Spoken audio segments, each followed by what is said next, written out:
Ada beberapa quotes, beberapa potongan dari novel yang menurut saya menunjukkan betapa hidup kita ini absurd, tidak pasti.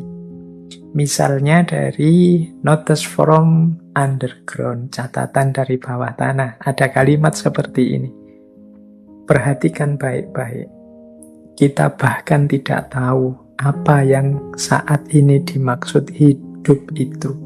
Apakah ia sebenarnya dan apa namanya? Jauhkan kita dari buku, maka kita segera akan tenggelam dan menjadi bingung. Kita ini kan senantiasa diminta untuk memahami dan memaknai hidup. Tapi menurut Dostoyevsky dalam novelnya ini, sebenarnya kita itu tidak tahu. Atau harusnya tidak yakin dengan berbagai makna hidup yang selama ini kita pegangi. Pengetahuan kita dan keyakinan kita selama ini kemungkinan didukung oleh buku-buku, idealisme yang ada dalam konsep-konsep yang ada di buku.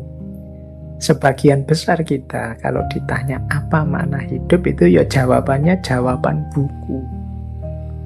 Jadi jawaban yang kita peroleh dari ideal-ideal ilmu pengetahuan.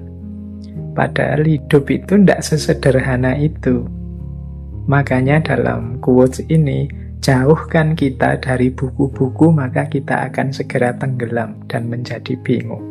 Seandainya semua konsep dari buku-buku itu kita buang, terus kita membaca sendiri hidup ini, mungkin kita ya terus jadi bingung.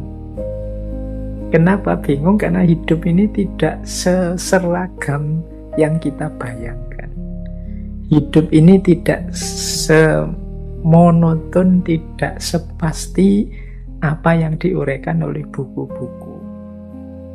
Jadi ini kalimat yang pertama menunjukkan ya memang hidup ini absurd, tidak terlalu jelas. Makna apapun yang kita pegangi, ya ada relevannya, ada juga sisi tidak cocoknya dengan hidup ini.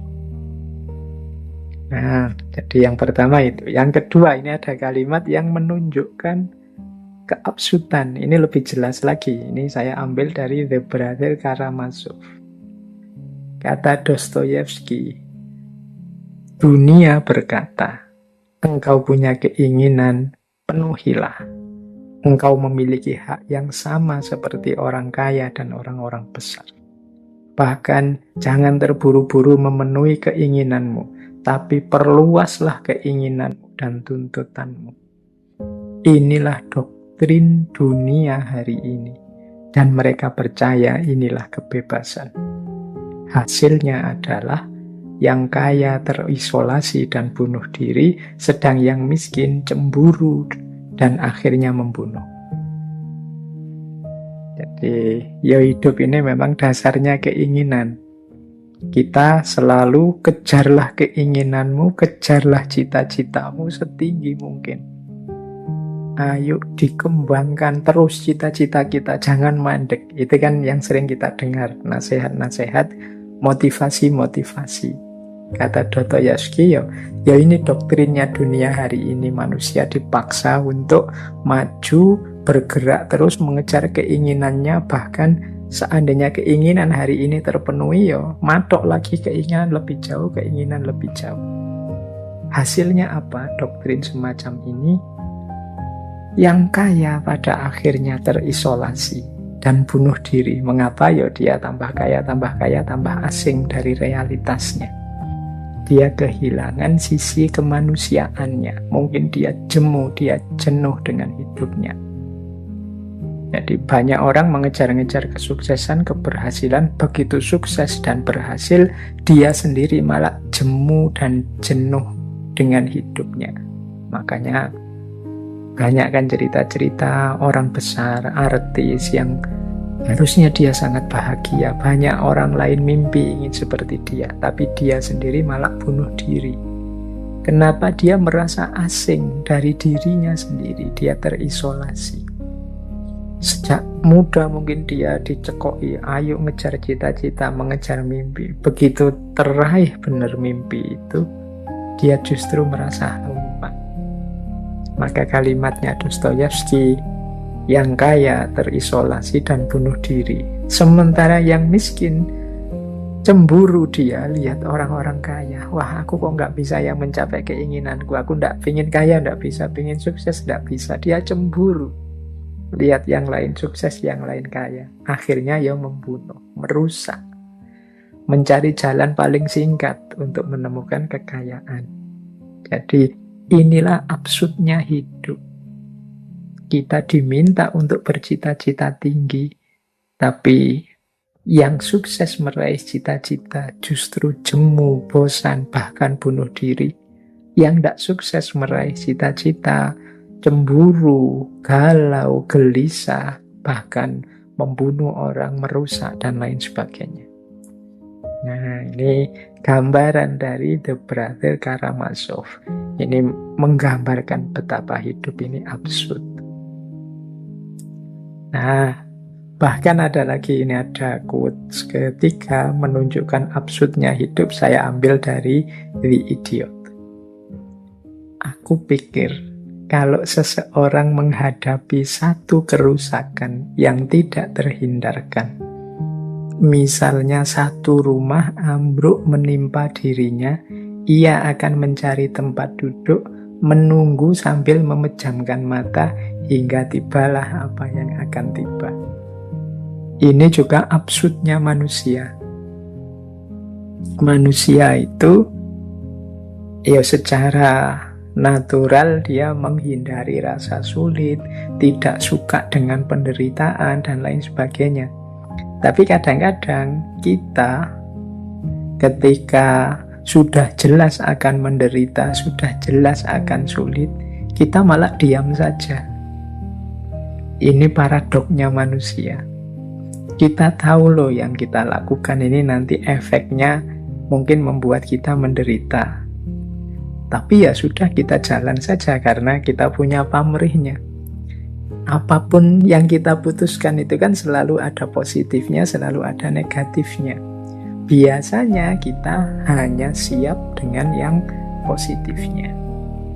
Kalau yang negatifnya datang, ya mau tidak mau, siap tidak siap, kita harusnya menerima.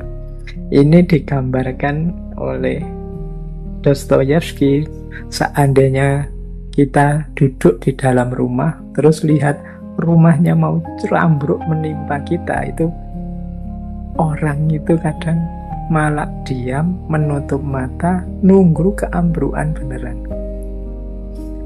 Jadi kadang-kadang kan kita begitu ya, ada momen di mana misalnya kita mau mengalami bencana, itu malah tidak lari, tapi mungkin memejamkan mata, mungkin teriak saja, mungkin diam saja, begitu bengong sampai musibah itu benar datang.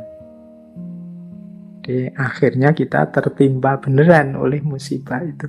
Loh, ini loh paradoknya manusia. Di momen ketika dia harus segera lari, dia malah diam. Di momen ketika dia diam, kadang-kadang dia malah kemerungsung lari. Ini absurdnya hidup. Jadi yaitu ilustrasinya ya, orang yang mau keruntuhan rumah. Kita mungkin sering begitu ya. Misalnya mau apa gitu, mau kena apa, sudah jelas-jelas mau nyampe ke kita biasanya terus malah diam, memejamkan mata sampai kena beneran. Nah, itulah absurdnya hidup ini. Kita tahu kalau kita jatuh cinta ada kemungkinan patah hati. Tapi kan kita lebih suka melihat senengnya mencintai daripada pahitnya patah hati. Begitu patah hatinya datang, yo mau tidak mau kita terima seperti orang yang agak melongo tadi, termangu ketika datangnya musibah. Itu bagian dari absurditas dalam hidup. Baik, kita jelajahi lagi ya ke isu eksistensial yang lain. Ada isu ketakutan tadi kan ya, kegelisahan. dalam Brother Karamazov. Ini kegelisahannya manusia itu banyak sebenarnya. Ada kematian, ada tidak tercapainya cita-cita, keterbatasannya sendiri, termasuk berhadapan dengan orang lain. Tapi dalam Brother Karamazov ini saya nemu kalimat yang menarik tentang ketakutannya manusia ini. Misalnya begini, kata Dostoyevsky, hari ini hampir semua orang yang memiliki kapasitas sangat takut untuk terlihat konyol dan menderita karenanya. Nah, jadi ini menarik, ini menunjukkan orang itu semakin tinggi, semakin sukses, itu ketakutan-ketakutannya semakin banyak. Bahkan ketakutan-ketakutan terhadap hal-hal yang tidak penting.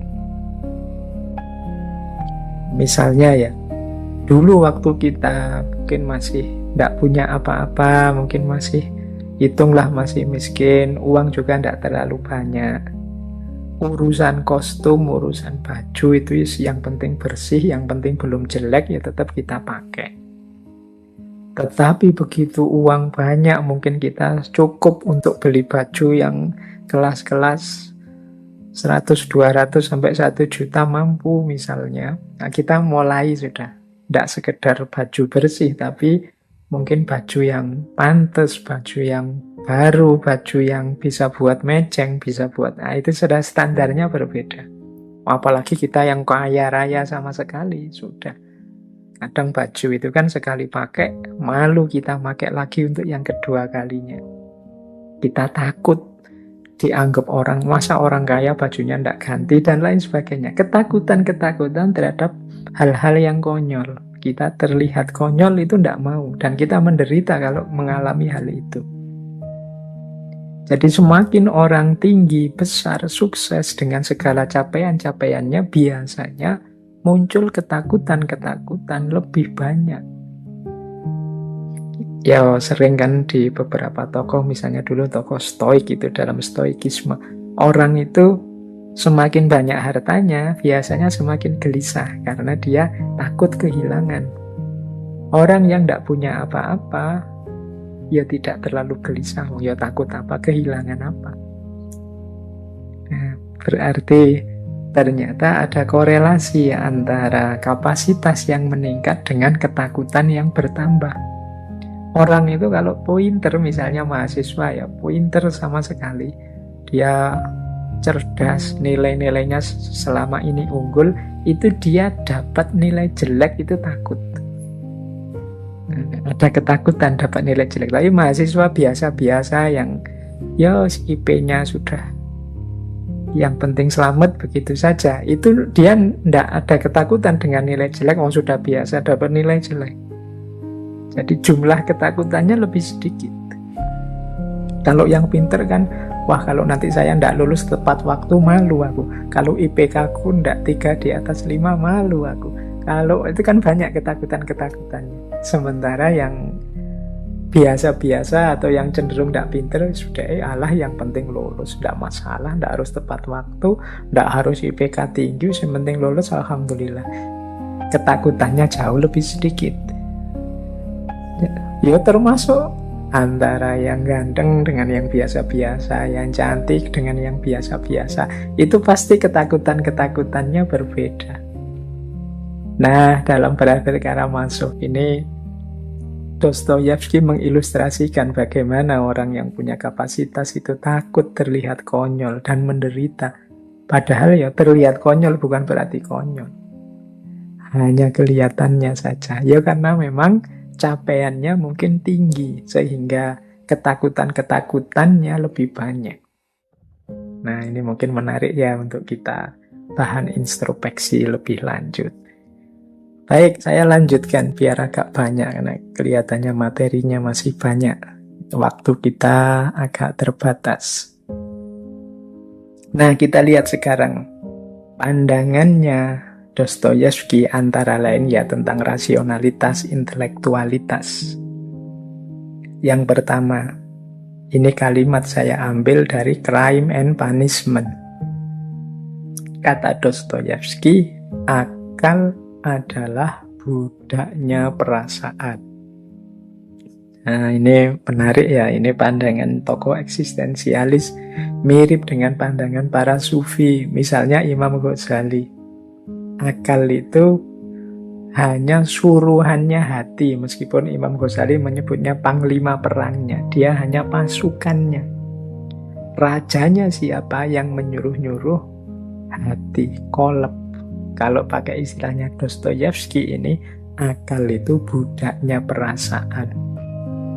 Perasaan kita menuju kemana, orientasinya apa, yo akal akan mengikuti ke sana. Jadi akal bukan penentu. Kita itu senang dulu biasanya, terus akalnya datang untuk memberi pembenaran terhadap apa yang kita suka. Atau tidak suka dulu, jadi aku tidak suka dulu dengan orang itu. Nah, terus baru akalnya datang untuk memberi justifikasi, memberi alasan-alasan, argumen aku tidak suka itu apa. Bukan karena ada alasan-alasan ini terus aku tidak suka, tidak, terbalik prosesnya. Karena aku tidak suka, maka aku cari alasan-alasan yang membenarkan ketidaksukaanku. Jadi akal itu budaknya perasaan. Kalau pakai dalil ini, maka teman-teman ya tidak usah kaget. Kalau ada konflik-konflik dalam media sosial, antar komentar, antar postingan, itu sering tabrakan, ya memang perasaan orang, selera orang beda-beda. Akalnya itu belakangan, orang itu suka dulu, terus baru kemudian argumen, dasar, alasan, bukti itu mendukung rasa suka dan tidak suka ini.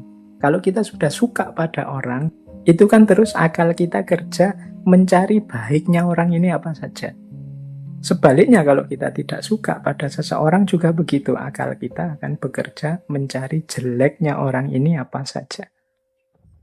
Nah, kalau kita sedang patah hati misalnya, yo akal akan bekerja mencari apa yang kita butuhkan, apa yang kita inginkan dalam hati kita yang patah. Mungkin kita nyari pelampiasan, mungkin kita mencari pembenaran dari hati kita yang patah, mungkin kita dan lain sebagainya. Nah, itulah makanya akal itu budaknya perasaan. Yang kedua, ini masih tentang intelektualitas, rasio. Kata Dostoyevsky, rasa sakit dan penderitaan selalu tidak terhindarkan bagi pemikir yang besar dan perasa yang mendalam. Menurutku, orang-orang besar pastilah menanggung kesedihan terbesar di muka bumi ini. Nah, ini saya lanjutkan ya, pernyataan ini nyambung dengan quotes dari Notes from Underground. Ada kalimat begini, terlalu banyak berpikir itu penyakit. Kadang-kadang dalam hidup ini justru orang yang merasa sakit lebih besar, orang yang menderita, itu mereka yang pinter, yang banyak berpikir. Orang yang tidak terlalu banyak berpikir, ya dia tidak terlalu gelisah tentang hidup ini. Hidup ini dijalani saja, dinikmati saja sesuai dorongan-dorongan dirinya. Tidak terlalu banyak pertimbangan. Ini lebih nyaman, kata Dostoyevsky.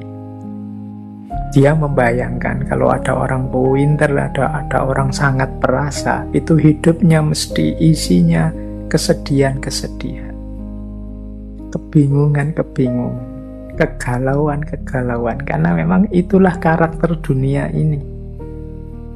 Ada banyak hal-hal tidak rasional yang terjadi, seperti tadi ya, berhubungan dengan hukum alam dan lain sebagainya. Maka kata Dostoyevsky, terlalu banyak mikir itu penyakit.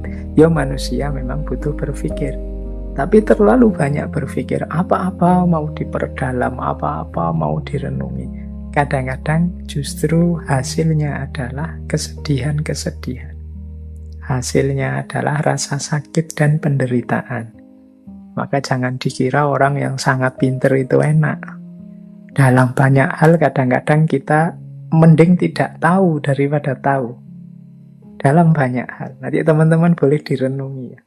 Ada banyak peristiwa, banyak kasus dalam hidup ini yang lebih baik kita tidak tahu. Begitu kita tahu, penderitaan kita bertambah, rasa sakit kita bertambah. Kadang-kadang tentang hal-hal yang tidak penting. Misalnya ya, ada teman kita ngomong jelek di belakang kita. Itu kan kita tidak tahu. Saat kita tidak tahu, kita nyaman saja bergaul dengan dia, hidup kita cerah-cerah saja. Tiba-tiba ada yang cerita ke kita, wah teman yang satu itu kalau ngomong tentang kamu jelek. Nah, drop kan kita, sedih kan kita. Akhirnya kalau bersama dia sekarang isinya marah kita, ingin bales, tidak percaya, dan lain sebagainya. Pahit sekali hidup kita. Tambah pengetahuan, tambah penderitaan. Ini cara membaca konteksnya seperti itu. Karena kadang-kadang memang dalam hidup ini beberapa hal lebih baik kita tidak tahu. Karena begitu kita tahu, ya penderitaan kita bertambah. Nah, ada lagi yang menurut saya kalimat yang menarik dari Dostoyevsky tentang kecerdasan, tentang intelektualitas. Kata dia, diperlukan lebih dari kecerdasan untuk bertindak secara cerdas. Pinter dalam pikiran saja tidak cukup. Orang juga harus pinter dalam keputusan dan tindakan. Pinter dalam keputusan dan tindakan inilah nanti yang dalam filsafat sering kita sebut bijaksana. Jadi berpikir rasional saja, berpikir kritis saja tidak cukup. Kita perlu berpikir yang bijaksana, berpikir yang sesuai dengan konteks, dengan situasi. Itu yang disebut bertindak secara cerdas. Tidak selalu kebenaran itu mungkin harus diungkapkan apa adanya. Ada kalanya kita agak muter sedikit, ada kalanya malah justru kita harus diam biar tidak mengacaukan yang lebih besar. Itu namanya bijaksana. Jadi ya teman-teman yang pengalaman hidupnya banyak nanti ngerti kok bagaimana bersikap bijaksana itu. Jadi yang pertimbangannya tidak sekedar kebenaran yang rasional.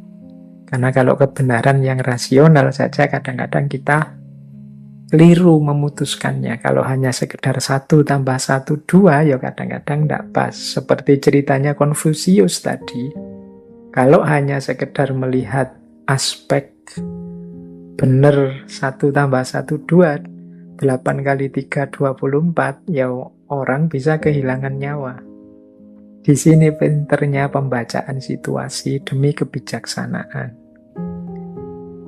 Baik, jadi itu aspek intelektualitas. Dan ini dilanjutkan dalam beberapa gagasan tentang kebalikannya kecerdasan atau intelek, yaitu kebodohan.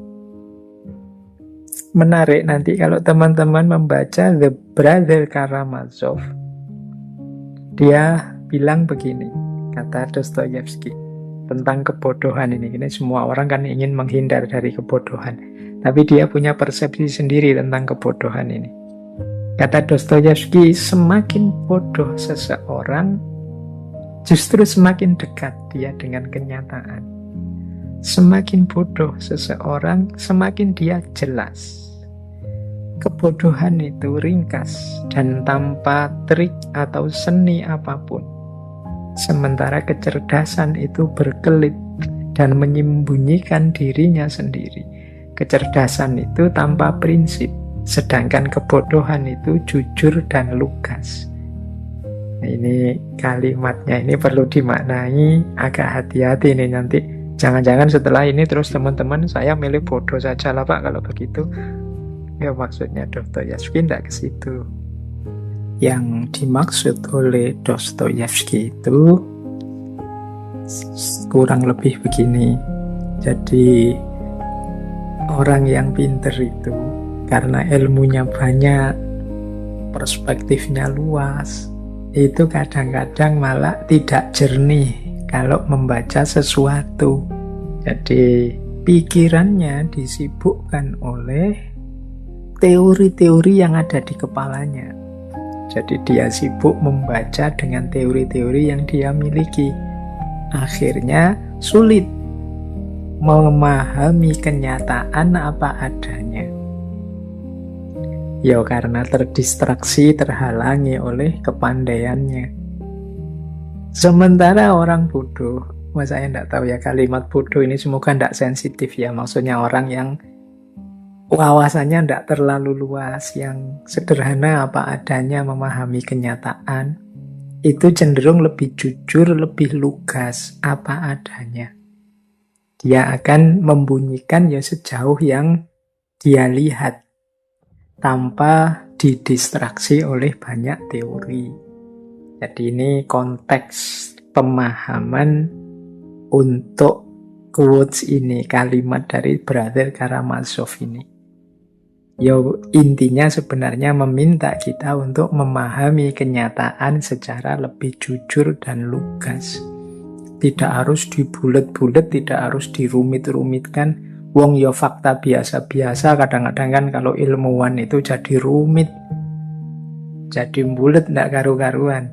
Ingin ngomong sesuatu yang bisa dinyatakan dalam 2-3 kalimat, itu kalau ilmuwan itu bisa jadi satu buku, bisa jadi satu artikel panjang.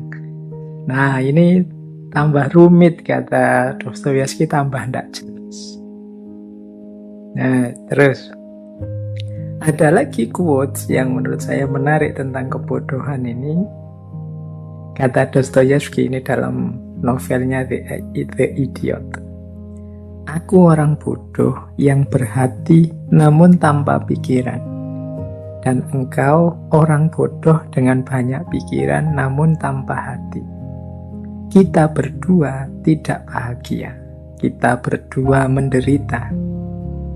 Jadi kalau ada orang cerdas hatinya tapi tidak pinter pikirannya, atau sebaliknya ada orang yang tidak pinter hatinya tapi cerdas hatinya, jadi mata batinnya itu canggih menangkap realitas, yang satu pikirannya canggih menangkap realitas, tapi tidak dua-duanya. Selama tidak dua-duanya, kita berdua menderita. Kalau ada orang yang pikirannya pinter tapi hatinya tidak, ya mungkin kebenaran-kebenaran yang sumbernya dari pikirannya tidak terbaca oleh hatinya. Hatinya tetap gelap.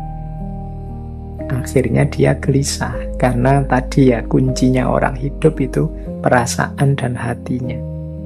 Kebenaran dari pikirannya yang tidak nyambung dengan rasa yang ada di hati bisa jadi sumber masalah. Sebaliknya juga begitu. Ada orang yang hatinya canggih sekali, jernih sekali menangkap realitas, tapi pikirannya tidak. Pikirannya gelap. Ini juga dia kalau penelitian namanya tidak bisa mengolah data.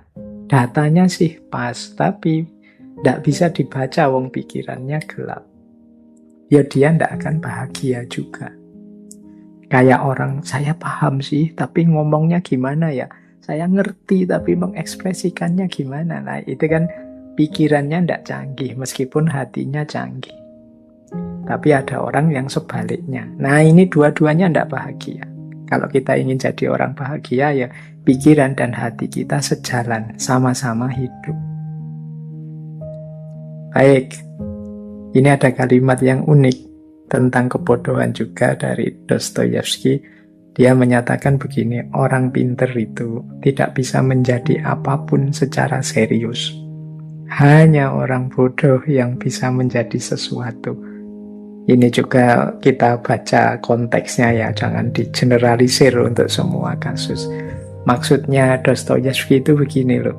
Orang itu kalau pinter itu kan wawasannya luas, dia ngerti macam-macam, akhirnya malah susah yakin,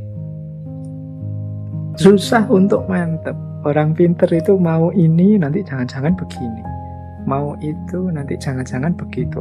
Dia tahu berbagai alternatif yang berbeda dari kebenaran atau kebaikan yang mau dia ambil. Akhirnya jadinya tidak terlalu mantep. Tapi orang yang tidak pinter, atau katakanlah orang yang bodoh, seperti yang mungkin sering kita lihat, orang-orang yang tidak ngerti banyak hal itu biasanya lebih mudah diyakinkan, lebih mudah mantap ketika memahami sesuatu. Jadi orang pinter sulit untuk jadi apapun secara serius, karena dia tahu kelemahan-kelemahannya, dia tahu kemungkinan-kemungkinan salahnya, dan lain sebagainya. Tapi orang yang belum matang ilmunya itu lebih mudah memutuskan, lebih mudah mantap. Makanya kadang-kadang ya ada orang itu sampai umurnya banyak sekali, ilmunya mateng, itu malah sulit untuk menemukan jodoh menikah. Mungkin karena mikirnya panjang. Jadi ada calon ini, dia merasa, wah kalau calon pasanganku begini, nanti kalau dia begitu gimana? Orang kayak gini itu cirinya gini. Wah ini nanti jadi masalah dan lain sebagainya. Akhirnya dia lambat memutuskannya. Dibandingkan mungkin anak-anak muda yang belum banyak ngerti apa-apa, yang penting jatuh cinta terus pingin kawin, pertimbangannya tidak terlalu panjang. Oh, itu lebih mantap menjalani pernikahan. Ini contoh saja, ilustrasi kasar-kasaran ya. Jadi itu yang dimaksud dari quotes ini tentang kebodohan dan kepintaran. Jadi orang pinter itu ya bagus sih, luar biasa, tapi kadang-kadang secara praktis mereka ini tidak mantep. Jadi kalau dimintai pertimbangan apa-apa itu dia tidak terlalu mantep nasihatnya. Kenapa? Dia sendiri tahu berbagai alternatif kelemahan-kelemahan dari nasihatnya itu. Jadi mau saya suruh sabar, tapi nanti orang sabar itu kecenderungannya dia tidak maju, dia susah untuk bertanding, berlaga di dunia yang serba cepat kompetitif ini. Mau saya suruh. Jadi ada banyak pertimbangan-pertimbangan yang membuat tidak mantap. Itu cirinya orang pinter. Nah, jadi teman-teman, Pak saya kok sulit memutuskan, ya Pak saya kok sulit mengambil keputusan tentang sesuatu, kok tidak mantap ya Pak saya jadi apa-apa. Itu jangan-jangan teman-teman sudah pinter, pikirannya luas, jadi pertimbangannya macam-macam, jadi kurang mantap. Baik, ya ini perspektif yang berbeda tentang kepandaian dan kebodohan dalam hidup. Yuk, baik. Sekarang yang mungkin agak unik ya, yang agak positif-positif. Mungkin masih ada waktu sebentar, saya jelaskan secara cepat saja di luar yang eksistensial tadi. Tadi saya jelaskan sebentar aspek ketuhanan. Jadi Dostoyevsky ini seorang yang sangat religius sebenarnya, karena sejak kecil diperkenalkan agama oleh orang tuanya. Ada beberapa kalimat dari novel-novelnya yang menurut saya menarik tentang Tuhan, tentang keimanan. Kata Dostoyevsky misalnya begini, apa yang aneh dan ajaib itu bukanlah bahwa Tuhan itu benar-benar ada atau tidak, tapi yang luar biasa adalah bahwa ide semacam itu, ide bahwa Tuhan itu pasti ada secara niscaya, dapat muncul di kepala makhluk yang biadab, yang kejam, yang buas seperti manusia. Ini diambil dari The Brother Karamazov. Jadi mungkin yang luar biasa bukan keyakinan kita bahwa Tuhan itu ada atau tidak, tapi pandangan bahwa Tuhan itu ada. Itu ternyata tidak hanya ada di orang-orang soleh, di orang-orang religius, manusia-manusia spiritual. Tapi pandangan bahwa Tuhan itu ada juga bisa muncul di kepala orang-orang yang biadab, yang kejam, yang buas. Jadi manusia ini kan sepanjang sejarah hidupnya berdarah-darah. Kalau bahasanya para malaikat itu kan mayyufsidu fiha wa yasfikud dima. Loh, makhluk yang kejam, yang senantiasa bunuh-membunuh, selalu konflik, itu ternyata tidak melepaskan ide tentang Tuhan di kepalanya. Kalau ditanya Tuhan itu ada apa enggak, itu kemungkinan besar, sebagian besar manusia akan menjawab, ya Tuhan itu pasti ada. Ini yang menurut Dostoyevsky menarik. Loh, makhluk itu yang kelakuannya sama sekali tidak menggambarkan sebagai sosok yang percaya Tuhan. Karena dia biadab, dia kejam, dia buas. Tapi ternyata kelakuannya ya yang ada di kepalanya itu percaya bahwa Tuhan itu ada. Nah, ini kalimat ini bisa ditemukan di Brother Karamazov. Jadi keyakinan ada Tuhan itu bisa muncul di kepala manusia yang biadab, yang kejam, dan yang buas. Ada lagi yang menarik, ada kalimat begini. Dalam kenyataannya, keimanan tidak lahir karena keajaiban, namun keajaiban lahir karena keimanan. Ini mungkin mirip ya dengan kebodohan dan kecerdasan tadi. Kata Dostoyevsky, orang itu bukan kok mengalami hal-hal luar biasa yang ajaib terus beriman. Tapi biasanya dia ini sudah percaya dulu, beriman dulu, baru ketemu dengan hal-hal yang luar biasa. Jadi keajaiban itu muncul dan diakui sebagai keajaiban karena ada dasarnya keimanan. Kita kan selama ini terbalik. Keajaiban itu jadi sumbernya orang beriman karena melihat hal-hal luar biasa terus orang beriman. Tapi kata Dostoyevsky tidak begitu. Peristiwa yang real itu biasanya kebalikannya. Karena orangnya sudah percaya dulu, baru dia bisa mengakses dan mengakui hal-hal yang luar biasa ini. Kalau orang sama sekali tidak kenal Tuhan atau tidak percaya Tuhan, mengalami hal luar biasa pun tidak akan dia sambungkan dengan ketuhanan. Misalnya ya, kita mengalami bencana apa gitu. Ya orang yang sejak awal tidak percaya Tuhan ya tidak akan mengaitkannya dengan Tuhan. Yang mengaitkannya dengan Tuhan itu yang memang sebelumnya sudah percaya dengan Tuhan. Kita misalnya mengalami musibah yang harusnya kita ini sakit parah karena musibah itu. Ternyata kok bisa selamat. Nah, karena kita beriman, kita, oh iya ini peristiwa luar biasa ini karena pertolongannya Tuhan. Jadi keajaiban itu terjadi karena kita beriman. Bukan sebaliknya, karena mengalami keajaiban terus percaya Tuhan. Karena manusia itu ya kalau sudah tidak percaya, dia tidak akan mengaitkannya di situ. Tapi kan ada Pak orang yang mengalami luar biasa, sebelumnya dia tidak religius. Tapi begitu mengalami peristiwa luar biasa, kemudian dia mengalami konversi terus hijrah. Yaitu kemungkinan sebenarnya dia sudah percaya sebelumnya. Dia sudah punya keyakinan meskipun keyakinan ini tidak hidup dalam dirinya. Ya seperti quotes yang pertama tadi kan, yang muncul di kepala makhluk yang biadab, kejam, buas itu tetap bisa ada ide tentang Tuhan. Ya karena sebelumnya sudah kenal Tuhan, meskipun tidak aktif mengabdi, tidak aktif melakukan kebaikan-kebaikan religius, begitu ngalami sesuatu yang luar biasa, yang kemarin keimanannya tidak hidup, sekarang jadi hidup. Nah ini pandangan-pandangannya Dostoyevsky. Sebenarnya masih banyak yang lain, tapi mengingat waktu ya. Baik, karena waktunya terbatas, kita akhiri dengan 2 quotes untuk malam hari ini dari Dostoyevsky. Saya suka dengan 2 quotes ini.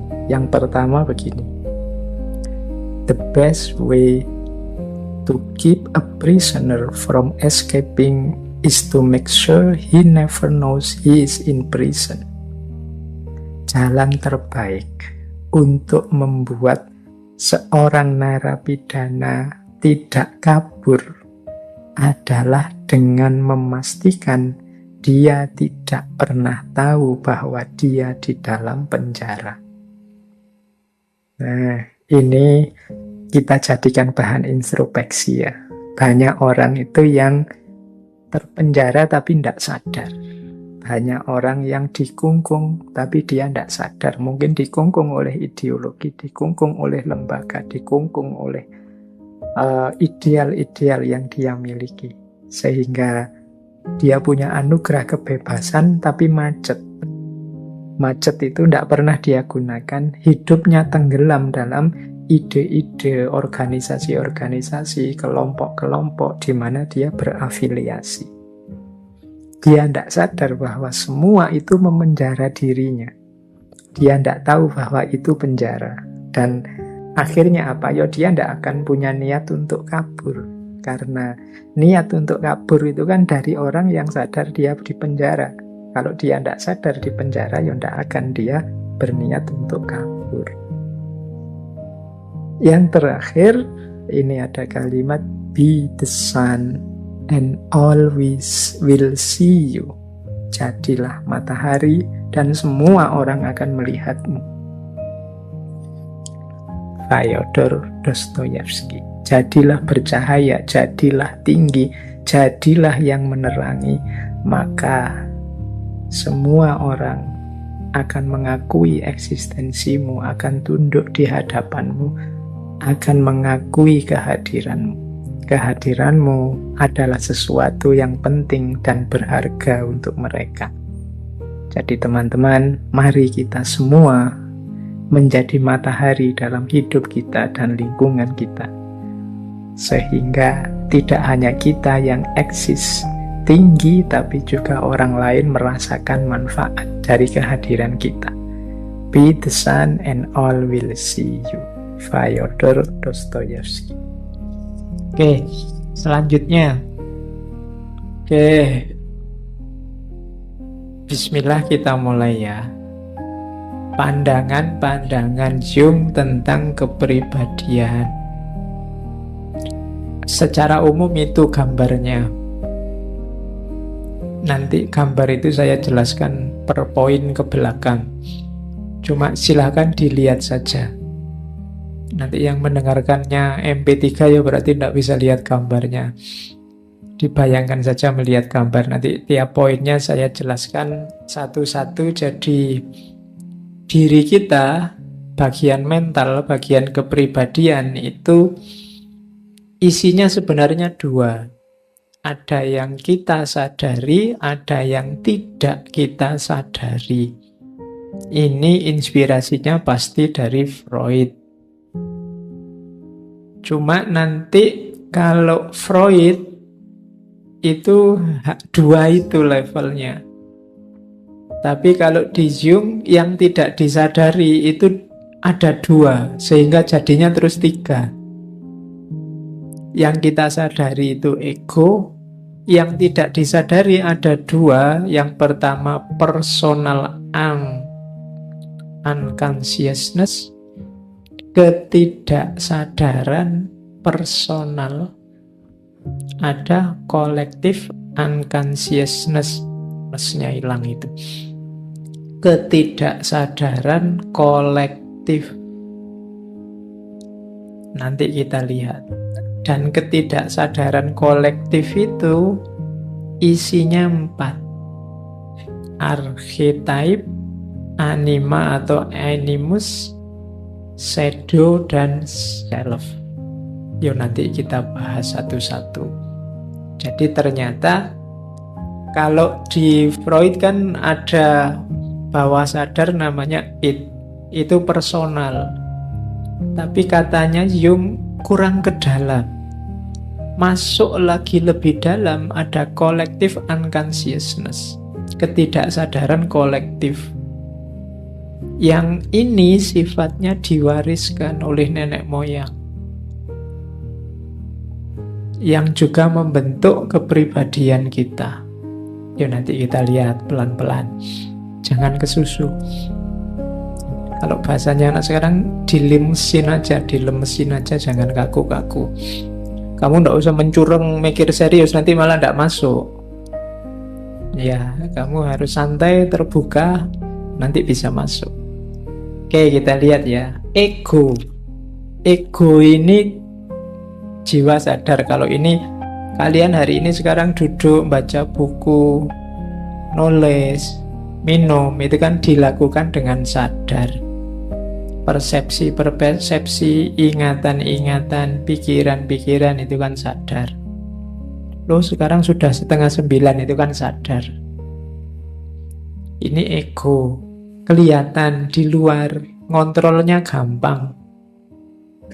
Kamu mau apa, ingin mikir apa kan gampang. Ego ini penting karena dari ego lah kita membangun identitas dan kontinuitas. Kalau ada pertanyaan siapa aku atau siapa kamu, jawabannya ya berdasarkan ego selama ini. Filsafat ego dibahas panjang lebar serius antara lain oleh Iqbal dulu. Jadi dengan ego ini kan kamu identifikasi, oh saya di sini mahasiswa Pak, saya di Jogja ini belajar. Kalau di kampus saya mahasiswa, kalau di rumah saya anak, kalau di mall saya konsumen, kalau di... Ini kan ego, kamu membangun identitasmu berdasarkan kesadaranmu.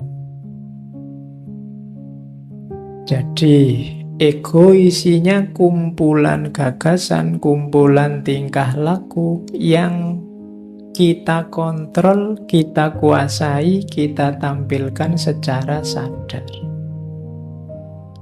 Hujan-hujan gini enaknya ngapain ya? Itu kan sadar, kamu bisa mikir. Besok pagi enaknya kemana ya? Itu kan sadar. Nah, itu level ego. Oke, kalau ini mudah, level sadar. Ada lagi, isinya ego itu ini. Ini yang disebut fungsi jiwa. Jadi kalau ada yang tanya mental itu isinya 4 itu. Jiwa kita aktivitasnya 4. Yang pertama sensing, yang kedua thinking, yang ketiga feeling, yang keempat intuiting. Sensing itu paling mudahnya dijelaskan mengindra dengan panca indera. Saya melihat kalian, ini sensing. Loh Pak, itu kan aktivitas fisik Pak, bukan aktivitas mental. Loh kalau fisik saja, mata saja, tidak ada daya melihat, tidak bisa kamu melihat. Telinga saja, tidak ada jiwa, tidak ada daya mendengar, tidak bisa kamu mendengar. Jadi itu fungsi jiwa. Jadi sensing itu gunanya apa? Panca indera itu gunanya apa? Mengalami, experiencing. Panca indera itu kan mata untuk melihat, telinga untuk mendengar, hidung untuk membau ya. Kadang-kadang kalau mahasiswa, kalau hidung untuk apa? Jawabannya hidung untuk mencium Pak, mesti gitu. Lemahnya kalau kamu ciuman pakai hidung. Terus lidah untuk merasa. Ini juga kalau ditanya, lo merasa itu pakai hati apa pakai lidah? Oh enggak Pak, pakai mengecap. Lo yang mengecap itu mulut apa lidah? Terus kamu bingung dewe. Ya. Terus tangan untuk apa? Menyentuh apa meraba?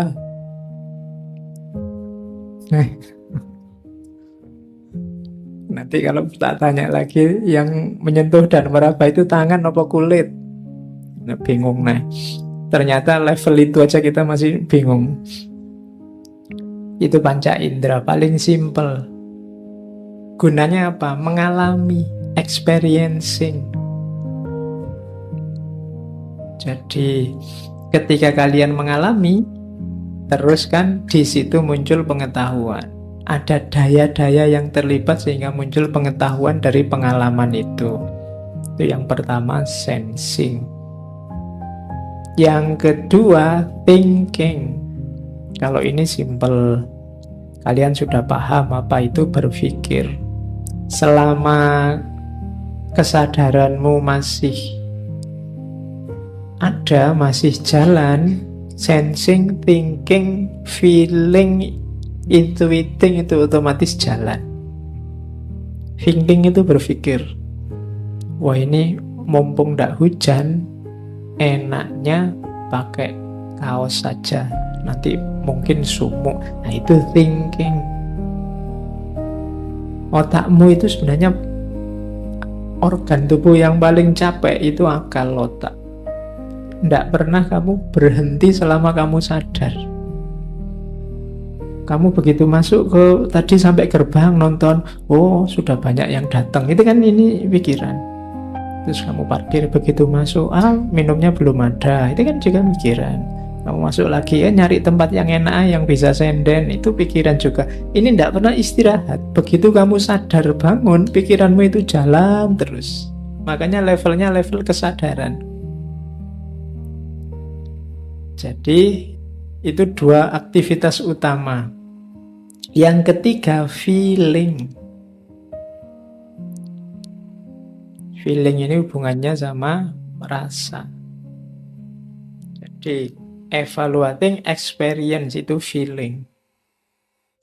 Misalnya, tehnya panas. Awalnya sensing. Kamu simpulkan panas itu thinking. Rasa panas itu feeling. Nah, hasilnya apa? Intuiting. Kalau intuiting itu pengetahuan, pemahaman yang muncul tanpa sensing, thinking, feeling. Jadi tiba-tiba muncul di kepalamu apa saat kamu sadar, itu intuiting. Tidak ada angin, tidak ada hujan, tiba-tiba, wah ini kalau ada gorengan enak ini. Muncul tiba-tiba ide gorengan, itu semacam intuiting. Kok enggak tadi-tadi biar bisa beli di luar, di sini baru ngomong gorengan. Nah itu intuiting. Jadi aktivitas pengalaman hidup yang tidak melibatkan sensing, thinking, dan feeling itu biasanya intuiting. Orang kadang menyebutnya intuisi. Intuisi itu tanpa sensing, tanpa thinking, tanpa feeling, tapi lahir pengetahuan. Jadi dapat pengetahuan. Muncul tiba-tiba dalam kondisi sadar, itu intuiting. Oke, jadi saat kita sadar, jiwamu sibuk dengan 4 itu. Terus modelnya apa? Ego yang sadar itu, ini teori selanjutnya yang terkenal sekali dari Jung tentang extraversion dan introversion. Kalian pasti sering dengar istilah ada orang yang introvert dan extrovert. Dua tipe kepribadian. Ini namanya sikap jiwa kalau katanya Jung. Ya ureanya panjang, tapi ringkesnya itu, introvert itu biasanya orangnya pendiam, suka menyendiri. Terus ndak suka ngobrol ringan, ndak ada gunanya, dia males. Ngomong cuaca, hujan ya, dingin ya, ndak penting. Ngapain ngomong ndak ada gunanya, ya semua sudah tahu sekarang musim hujan. Jadi tidak suka basa-basi, tidak suka beramah tamah. Jadi wajahnya pokoknya datar, lurus, tidak suka, tidak ekspresif, polos pokoknya. Kalau bahasanya game itu poker face. Oke, jadi tidak suka rame-rame kayak gini, mungkin dia duduknya di pojok-pojok gitu kalau ada. Kalau ada temennya ketawa, dia alah gitu aja ketawa. Ya, loh iya itu cirinya orang introvert. Dia tidak nyaman dengan keramaian. Dia lebih suka sedikit orang atau malah sendirian dia suka. Tidak suka diganggu. Kalau diganggu dia sebel, dia pengennya menyendiri. Itu biasanya orangnya introvert, pendiam. Terus awas biasanya. Dia selalu lihat lingkungan sekeliling. Selalu waspada. Sebelum ngomong dia mikirnya panjang. Jadi banyak berpikir sebelum ngomong. Antara lain cirinya itu. Kalau sudah ngomong biasanya serius terus to the point, tidak mau basa-basi. Kalau sudah jengkel tidak bisa diajak ngobrol, diem aja. Oh, dari mana mas? Dari tadi. Ya, itu sebenarnya kalau ada orang jawab kayak gitu, maksudnya apa? Sudahlah kamu tidak usah tanya-tanya, minggirlah. Jadi bukan urusan dia ingin ngelucu ya, memang kamu minggir, jangan deket-deket. Males aku jawab pertanyaanmu, kan gitu. Jangan ganggu. Kok jalan saja mas? Ya emangnya ngerangka misalnya. Pokoknya jawabnya apa enak ngono. Dia pinginnya sendiri. Itu orangnya kecenderungannya introvert. Yo ilustrasinya begitu, tapi maksudnya pendiam, tidak suka keramaian. Jadi yo kalian bisa meraba dirimu, lebih suka banyak teman atau lebih suka sendiri. Kalau lebih suka sendiri, ya nanti kecenderungannya mungkin introvert. Ada kebalikannya ekstrovert. Kalau ekstrovert ini suka rame, selalu antusias, semangat, wow, suka sosialisasi, berinteraksi, bergaul mudah. Kalau ngomong kadang tidak dipikir spontan. Yang penting rame. Kalau dia ada terus jadi rame, pandai mencairkan suasana. Terus suka caper. Ya, orang suka keramaian, suka bareng-bareng itu kan biar orang mendekat ke dia terus, makanya dia suka cari perhatian. Karena dia menyukai popularitas, biasanya kelihatan pede, sigap, selalu dikelilingi banyak orang karena memang dia ingin bareng banyak orang. Ini biasanya orang ekstrovert. Jadi kepribadian yang keluar. Kalau introvert kepribadian yang ke dalam. Jadi mungkin rame di dalam dirinya. Kalau ekstrovert itu rame dalam dirinya, dikeluarkan. Ya setiap orang sebenarnya punya kadar tertentu, cuma ada dominannya. Kalian kecenderungannya suka yang mana? Ekstrovert atau introvert, itu sikap jiwa. Ya tinggal kalian hitung dalam sehari-hari itu kalian lebih banyak dan lebih suka bergaul rame dengan orang apa menyendiri. Ya nanti kelihatan lah ya. Kalian juga begitu, kalau lihat temanmu introvert atau ekstrovert ya harap dimaklumi karena itu watak, sikap. Yang introvert dipaksa banyak omong susah. Kebaliknya yang ekstrovert kamu suruh diem lebih susah lagi. Dia pinginnya rame, nanti ada apa-apa dikomentari, ada apa-apa rame. Itu ekstrovert. Kalau nonton sepak bola sama orang ekstrovert enak. Kalau sama orang introvert, diem dia, tidak bisa teriak-teriak. Ya, malah mungkin dia tidak suka bising, berisik. Tidak mungkin dia diajak nonton konser musik rock misalnya, tidak bisa dia. Ya, oke. Jadi itu tipe orang yang sadar tentang dirinya mungkin bisa nanti mengembangkan diri. Yo ini bukan harga mati. Bisa dibiasakan, bisa dilatih, itu nanti namanya pengembangan diri. Tapi punya karakter dasar, introvert atau ekstrovert. Terus, nah itu tadi yang sadar. Jadi Dalam kesadaran tadi ada sikapnya jiwa, ada fungsinya jiwa, yang itu berada dalam ranah namanya ego. Kalau yang sadar, saya kira mudah dipahami. Sekarang kita masuk ke yang tidak disadari. Uniknya dunia ketidaksadaran ini, kita juga tidak sadar bahwa ketidaksadaran ini banyak nyetir wilayah sadar. Banyak mempengaruhi wilayah sadar. Cuma kita tidak sadar, wong memang namanya ketidaksadaran. Ya, kalimatnya bulat. Jadi ketidaksadaran kita tentang banyak. Ketidaksadaran itu bukan berarti tidak punya atau tidak ada. Ada sesuatunya. Cuma kita tidak tahu. Karena kita tidak tahu, tidak kita munculkan, dia tidak hadir dalam kesadaran. Tapi dia ikut nyetir kesadaran kita. Yang tampil di ego tadi kan gampang kelihatan di luar. Kalau ini tidak kelihatan.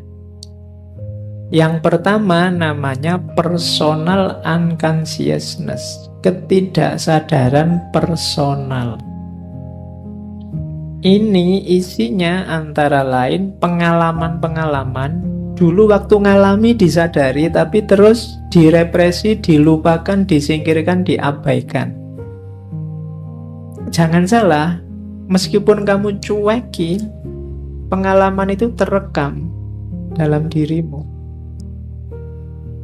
Mungkin menurutmu tidak penting atau memalukan atau apalagi tidak terlalu serius, jadi kamu anggap sambil lalu saja. Tapi itu jiwamu merekam. Ndak kok Pak, saya sudah lupa. Loh ya kamu ndak tahu saja. Dia jadi koleksi ketidaksadaranmu. Yang ini diam-diam nyetir dunia sadarmu. Nah ini yang makanya katanya Jung itu hati-hati. Nanti katanya Jung banyak hal yang tidak sadar nyetir kita, terus kita kaget dengan hasilnya. Dan itulah selama ini katanya Jung yang kita sebut takdir. Tapi itu sebenarnya bukan sesuatu yang tiba-tiba datang kayak sulap takdir itu. Tapi kamu tidak sadar ada yang mengarahkan sejak bawah sadarmu. Oke, saya tadi ujian jawabnya ngawur loh Pak. Tapi ternyata katanya dosennya benar Pak. Jadi saya lulus akhirnya. Padahal saya ngarang loh. Jangan-jangan kamu ndak ngarang. Tapi ada koleksi bawah sadar yang kamu ndak ngerti bahwa kamu tahu. Terus kamu nulis aja sak senengmu, yang penting ono jawabannya. Kok yang dilalah pas. Nah itu koleksi bawah sadar. Kamu merasa dirimu itu orangnya sabar loh. Tiba-tiba begitu marah, orang sak kos-kosan bubar semua. Misalnya, kamu tidak mengira bisa begitu. Saya kok gitu ya? Apa memang sudah takdirnya saya kayak gini ini? Ditakdirkan Allah sekarang bisa marah? Enggak. Koleksi-koleksi itu sudah ada. Cuma kamu tidak sadar saja. Selama ini tutur katamu lembut. Tapi begitu ndak suka sama orang, caci makimu ngalah-ngalahi yang biasanya meso. Padahal dari mana kamu dapat kosakata itu? Itu pasti dari bawah sadarmu. Saya ndak pernah ngapalin kata-kata pisuan, Pak. Loh ndak, mungkin kamu baca WA teman-temanmu maki-maki, baca Instagram ada orang maki-maki. Yuk, terus kamu lupa, alah ini maki-maki, ini jelek. Loh, tapi tadi kan sudah kamu baca. Kosakatanya sudah nempel dalam dirimu. Ya memang kamu buang, tapi dia tidak hilang. Dia masuk ke bawah sadar. Jadi begitu kamu marah, kontrol terhadap wilayah sadar hilang, tampil dia ke atas. Keluarlah caci maki dari mulutmu. Personal unconsciousness. Nah, dalam wilayah tidak sadar ini ada namanya kompleks. Kompleks bukan tempatnya kos-kosan atau tempatnya kontrakan ya. Jadi kompleks itu kelompok gagasan, kelompok persepsi, kelompok pikiran yang kita tidak sadar bahwa itu terstruktur, yang membentuk kesadaran kita. Jadi contohnya begini kompleks itu, coba ya. Kompleks itu organized group of thought. Misalnya pandanganmu tentang ibu. Ibu itu kamu di kepalamu masing-masing ada pemahaman tentang apa dan siapa itu ibu. Tapi kamu tidak sadar bahwa pemahamanmu tentang ibu itu banyak sekali unsurnya. Dia sangat kompleks. Ibu itu bisa sumbernya dari ibumu sendiri, atau ibu-ibunya orang lain yang kamu pernah berinteraksi dengan mereka. Bisa juga kamu sendiri yang kebetulan pengalaman jadi ibu, yang perempuan ya, bukan laki-laki. Nanti kalau laki-laki jadi ibu nanti lucu. Terus mungkin bacaanmu tentang ibu, atau mungkin pengalamanmu dulu waktu kecil diasuh oleh ibu. Sumbernya banyak. Yang ini kemudian menstruktur jadi satu, secara tidak kamu sadari muncul kesanmu, pandanganmu tentang ibu. Mungkin yang ibunya kayak zaman dulu ya, ibu tiri, kejam, jahat, kamu dipukuli. Loh, itu nanti pandangannya tentang ibu beda dengan ibu-ibu yang baik. Dari mana itu? Ya dari kompleks ini. Hal yang sama terjadi dengan pandanganmu tentang dosen, pandanganmu tentang tokoh A atau tokoh B, atau partai A atau partai B. Itu seolah kamu, oh ini saya mikir sendiri Pak, ngalami sendiri secara rasional dari pengalaman sensing, thinking. Enggak. Bawah sadarmu mainnya juga banyak, cuma kamu enggak tahu. Entah kamu punya pengalaman apa, mungkin kamu membaca apa, atau kamu lihat orang lain mengalami apa, yang sekarang kamu lupa, tapi dia menstruktur di bawah sadar. Nah, itulah namanya kompleks. Kalau ini ketidaksadaran individual. Ini yang mirip kalau di Freud namanya id. Kan ada id, ego, dan super ego. Jadi ID, id. Jadi dia tidak kelihatan tapi menentukan. Jangan dikira begitu kamu baca buku, Pak saya itu kan sering mahasiswa ngeluh itu, saya baca buku Pak, tapi begitu saya tutup, lupa semua saya. Loh, dia hilang di wilayah egomu, tapi dia mungkin terekam di bawah sadarmu. Dia ikut menentukan wilayah sadar, cuma kamu tidak sadar. Oke. Terus. Nah, wilayah kedua tadi. Kalau yang awal-awal tadi, mulai ego sampai wilayah ketidaksadaran personal, bisa diulang rekaman ketika kita ngaji tentang Sigmund Freud. Yang original dari Jung ini collective unconsciousness, ketidaksadaran kolektif. Ini wilayahnya lebih dalam lagi dibandingkan ketidaksadaran personal. Katanya Jung, ini mungkin ada pengaruh ajaran-ajaran agama tertentu mungkin, bahwa begitu kita lahir, kita ini bukan papan kosong. Kita mewarisi apa? Hal-hal, ingatan-ingatan. Mungkin dulu nenek moyang kita punya cita-cita apa, punya keinginan apa, punya harapan apa, punya semangat untuk ngapain. Yang semacam ini nanti bisa diwariskan. dari generasi ke generasi, akumulatif. Katanya Jung, ada sisa psikis perkembangan evolusi manusia yang menumpuk dari generasi ke generasi. Dan ini, apalagi yang ini, yang tadi aja nggak disadari, apalagi yang ini. Collective unconsciousness. Itu yang bikin misalnya kadang-kadang kamu heran, kok bisa ya orang Yahudi itu seperti itu semua.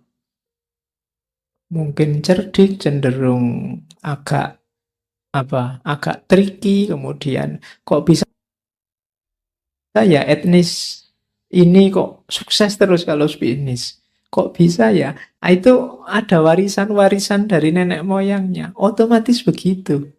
Kadang-kadang kamu usaha mati-matian, gak sukses-sukses. Tapi dari etnis itu temenmu cepet banget. Cuma ngapain aja terus jadi kaya. Itu ada collective unconsciousness. Jadi dia otomatis dia mewarisi itu dari nenek moyangnya.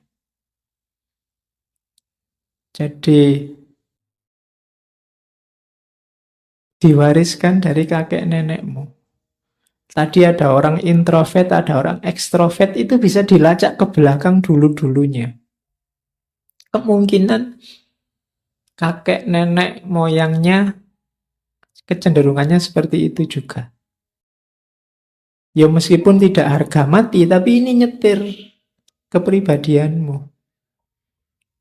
Makanya ada, kalau orang Jawa itu cenderung lembut, cenderung tidak mau so, cenderung melunak, sementara etnis tertentu biasanya lebih suka keras, lebih suka tegas, lebih suka. Itu warisan genetik. Saya pernah baca buku itu bahkan batin, sikap batin itu berpengaruh pada DNA seseorang. Yang itu bisa diwariskan. Misalnya dulu kakekmu pacaran terus patah hati.